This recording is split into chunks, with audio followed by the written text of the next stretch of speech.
ஒரு மாஸ்டர் எங்களுக்கு சொன்னது என்னன்னா, கான்ஸ்டிபேஷன் இருக்கவங்களுக்கு அப்படி தற்கொலை பண்ணிக்கிற அளவுக்கு கூட வந்துட்டு அந்த மாதிரி மனநிலை வரும். அந்த அளவுக்கு வந்துட்டு அது ரொம்ப சிவியாரிட்டி இருக்கும் மனசுக்குள்ள.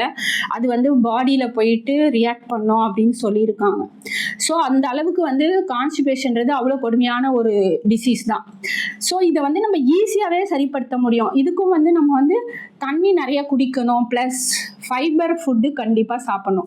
சில பேர் பார்த்தீங்கன்னா இப்போ ஜிம்மில் கூட போய் ஒர்க் அவுட் பண்ணுறாங்களாம், வரும் சிக்கன், அதுக்கப்புறம் வந்துட்டு ப்ரோட்டீன் சொல்லிட்டு அதை மட்டுமே கான்சென்ட்ரேட் பண்ணுவாங்க.